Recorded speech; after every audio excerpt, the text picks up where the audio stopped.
I never realized it before, but these might be the most beneficial plants I have on my property.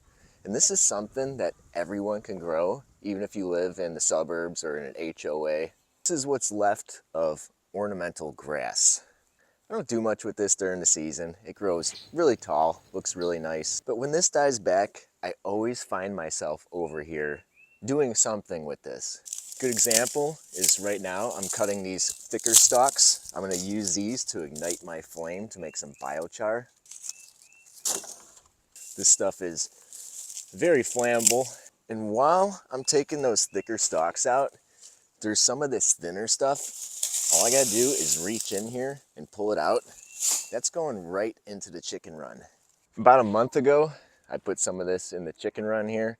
It was about 3 feet high in here. If you've ever seen the movie Jurassic Park, where the velociraptors are running through the weeds, that's kind of what it looked like in here with all the chickens scurrying underneath this. So they have a good time in here, and as you can see, there's no more grass left. The chickens have turned it into nice compost. So we're gonna go ahead, do the same thing here, dump her out. Chickens don't like the garbage can. Chickens are coming back in, getting ready to start doing some work. They're gonna scratch at this, mix it up with this compost and biochar here, and it's gonna turn into some really fertile soil for us. And if you don't have chickens, don't worry. Before I was composting with the chickens, I was using this as the brown matter in my compost. This is a safe alternative to straw. When the farmers go to harvest it, they use chemicals to kill off the straw. Those chemicals stay in the straw, and if you use them in your compost, they're gonna be in the compost. Now, if you use straw as mulch, this is also another good alternative, so you don't have to worry about those chemicals leaching into your soil. If you're wondering what happened to the bale that I grew those blue oysters on, here it is. She's sunk a little down. We still have tons of mycelium left in here. People were concerned about me using this straw here because of the chemicals in it to grow the mushrooms, and they're worried that they could get into the mushrooms and you'd eat them. I have also used the ornamental grass in its dead state to grow mushrooms, and it works just as well.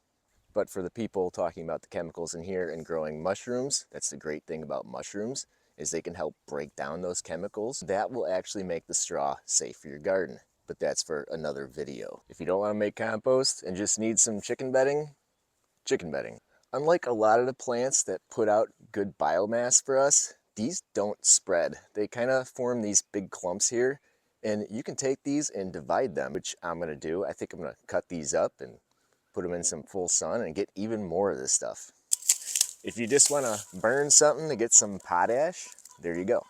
I haven't done it, but you can harvest this green too if you need greens for your compost. There's really not much more we can ask out of this plant. I mean, it doesn't take any care. The only maintenance is this yearly pruning where I'm going to chop these down. Other than that, it exists. You might have this, and you're probably not using it. I don't know why it took so long for me to realize how great this plant was, but I figured I'd share. Thanks for watching.